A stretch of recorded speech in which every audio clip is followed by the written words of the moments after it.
எல்லோருக்கும் அஸ்ஸலாமு அலைக்கும். இன்றைய தலைப்பு எத்தனை பிறைகள். அதாவது பெருநாள் வருவதற்கு முன்பே ரமதான் ஆரம்பமானது பிறகு எல்லாரும் பேசக்கூடிய ஒரு விஷயம் என்னவென்றால், எப்போ நீங்கள் நோன்பு ஆரம்பிச்சிங்க அப்படின்ற ஒரு கேள்வி எழுப்புவாங்க. ஆக இதில் மாற்று கருத்துக்கள் உண்டு.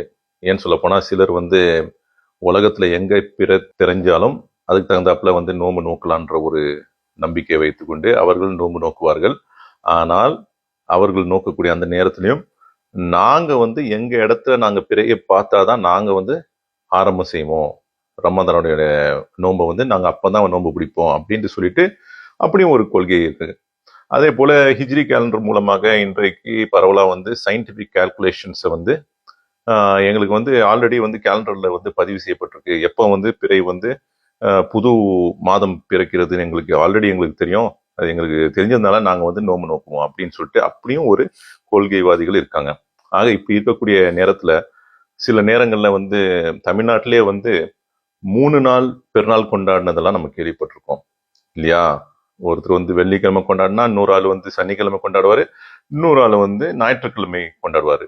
ஆக எத்தனை பிறைகள் இருக்கிறது என்ற கேள்விக்கு தான் நான் இப்போ இன்னைக்கு உள்ள தலைப்பே இருக்கு. நான் மற்ற விஷயம்லாம் பேச போல, யாரு சரி யாரு தவறு என்றதெல்லாம் அதற்கு பிறகு. அதே நேரத்துல இதன் மூலமாக நாம் என்ன அடைய போகின்றோம் அதெல்லாம் நம்ம பேச வரல. நம்ம பேசக்கூடிய ஒரு விஷயம் என்னவென்றால் எத்தனை பிறைகள் இருக்கிறது. அதாவது ஒரு ஒரு இந்த பூமிக்கு ஒரே பிறை தான் இருக்குன்ற எல்லாம் சொல்றாங்க. அப்ப ஏன் இந்த குழப்பம் எதுக்கு? இப்போ இதை சம்பந்தமா ஒரு ஆலயம், பெரிய ஆலயம், அவருடைய பேர் நான் எடுக்க விரும்புறேன், ஏன்னா அவரை நான் மதிக்கிறேன். ஆனா அவருடைய இந்த கருத்தை நான் ஏற்றுக்கொள்ளவில்லை. ஆக அவரை நான் அவர் சொன்னதுக்கு மாறாக நான் சில கருத்துக்களை எடுத்து வைக்கும் பொழுது அவரை அவமதிக்கிறது போல இருக்கும். அதனால நான் அவர் பேரை கூட எனக்கு எடுக்க விரும்பல. சவுதியில ஒரு பெரிய ஆலயம், அவர் இன்னைக்கு இல்லை. அதே நேரத்தில் அவருடைய புத்தகங்கள்லாம் எவ்வளோ நான் படிச்சிருக்கேன், அவருடைய ஃபத்தாவாக்கள்லாம் நான் படிச்சிருக்கேன். எத்தனையோ ஃபத்தாவாக்கள் மூலமாக நானும் பயன்பட்டிருக்கேன். ஆனால் இந்த விஷயத்தில் அவர் சொன்ன கருத்து எப்படி இருக்குன்னா, அவர் சொல்றாரு, எப்படி நீங்கள் தொழுகைக்கு நீங்கள் உங்க இடத்துல நீங்கள் சூரியனை பார்த்து உங்களுக்கு தெரியுமோ ஃபஜர் நேரம் என்னவென்று, அதே போல மக்ரிப் நேரம் என்னவென்று உங்களுக்கு தெரியுமோ, எப்படி நீங்கள் அதை ஏற்றுக்கிறீங்களோ அதே போல ஒவ்வொரு இடத்திற்கும் தனியாக பிறையை பார்த்து நோன்பு வைங்க அப்படின்ற அந்த கருத்தை அவர் முன்வைக்கிறார். அவர் எடுத்து வைக்கக்கூடிய உதாரணம் என்னவென்றால், உங்க பூமியில நீங்க சூரிய உதயம் ஆகிறத பார்த்து நீங்க முடிவு செய்றீங்க. அதே நேரத்துல சூரியன் அஸ்தம் ஆகிற நேரத்தை வச்சு நீங்க முடிவு செய்றீங்க எப்போ மக்ரிப் நேரம் ஆரம்பமாகுதுன்னு சொல்லிட்டு. அதே போல எப்போ இஷா நேரம் ஆரம்பமாகுது, எல்லாத்துக்கும் உங்களுக்கு ஒரு கணக்கு இருக்கு இல்லையா? அதே போல பிறையும் அதே மாதிரிதான் அப்படின்ட்டு சொல்லி முடிச்சிட்டார். ஆனா அவர் சொன்னதை இன்னைக்கும் பரவலா யாரும் கேள்வி கேட்காம அதையே பரப்பிட்டு இருக்காங்க ரொம்ப பேரு. நானும் சரி போகட்டும்னு விட்டேன். ஆனா என்னன்னா, அது எந்த அளவுக்கு போகுதுன்னா, அதுதான் உண்மை, அந்த நிலைப்பாடு தான் உண்மை என்பதை மக்கள் அறிகிற அளவுக்கு ஒரு ஒரு பயங்கரமான ஒரு தைரியம் அவங்களுக்கு வரும் பொழுது நான் நினைக்கிறேன், இல்ல உண்மையை நம்ம சொல்லிடுவோம், அதற்கு பிறகு அவங்க சிந்திச்சுட்டு அவங்க முடிவு கரட்டும் அப்படின்னு சொல்லிட்டு. ஸோ உண்மை என்னவென்றால், எப்படி ஒவ்வொரு இடத்துக்கும் சூரிய உதயம் வேற வேற நேரத்துல நடக்குதோ, இப்போ இந்தியாவில் சூரிய உதயம் ஆயிட்ட பிறகு நம்மளுக்கு தெரிஞ்சிடும் ஃபஜர் நேரம் முடிஞ்சிச்சின்னு சொல்லிட்டு.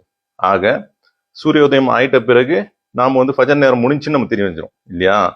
ஆனா அந்த நேரத்துல சவுதி அரேபியால இங்க சூரியோதயம் ஆகக்கூடிய அந்த நேரத்துல அங்க சூரியனை பார்த்திருக்க மாட்டாங்க. ஏன்னு சொல்லப்போனா பூமி சுத்தி கொண்டே இருக்கிறது.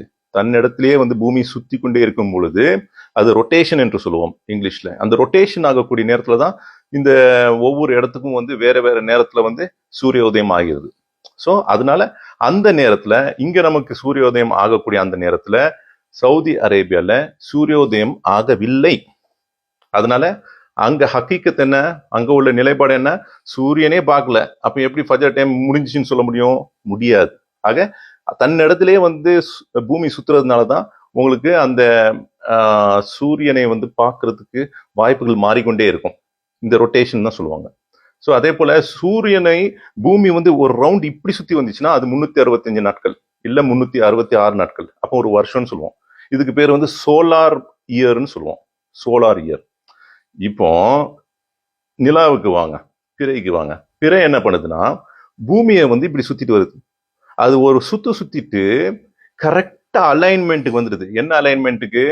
பூமியும் நிலாவும் சூரியனும் 3 ஒரே வரிசையில ஒரே லைன்ல ஒவ்வொரு மாதமும் வந்து அலைன் பண்ணி நிற்கும். அப்ப அந்த நாள் எப்போ வந்து 3 ஒரே வரிசையில நிற்கும் பொழுது இந்த பிறை வந்து நடுவில் இருக்குமோ அப்பதான் day of conjunction. Day of கன்ஜங்ஷன்னா அன்னைக்கு தான் வந்து நீங்க நிலாவை பார்க்கவே முடியாது. ஏன் பார்க்க முடியாதுன்னா நிலா வந்து பூமிக்கும் சூரியனுக்கும் நடுவில் வந்து நின்றதுனால சூரியனுடைய ஒளி வந்து இந்த நிலா மீது படாத ஒரு காரணத்தினால் பூமியில இருக்கக்கூடியவர்கள் நிலாவை பார்க்க முடியாது. நல்லா சிந்திக்கணும்.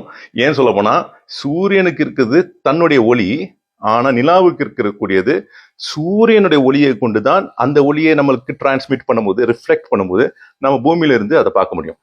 ஆக அந்த நிலா வந்து மறுபடியும் கொஞ்சம் முன்னாடி செல்லும், கொஞ்சம் டிராவல் பண்ணும். அப்ப அந்த டிராவல் பண்ண நேரத்துல மறுபடியும் சூரியனுடைய ஒளி எப்போ வந்து நிலா மீது படுமோ அப்பதான் பூமியில இருக்கக்கூடியவர்கள் அதை பார்க்க முடியும்.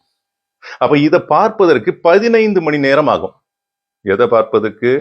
மறுபடியும் சூரியனுடைய ஒளி வந்து நிலா மீது பட்டு பூமியில பார்க்கக்கூடியவர்களுக்கு 15 மணி நேரம் மினிமம் ஆகும். ஆனா பரவலா பார்க்கக்கூடியவர்கள் 20-24 மணி நேரத்துக்கு பிறகுதான் பார்ப்பாங்க. நார்மலா பார்க்கணும்னா 30 மணி நேரத்துக்கு பிறகுதான் பார்ப்பாங்க. ஆக நான் சொல்லக்கூடிய விஷயத்தை நல்லா கவனிக்கணும்.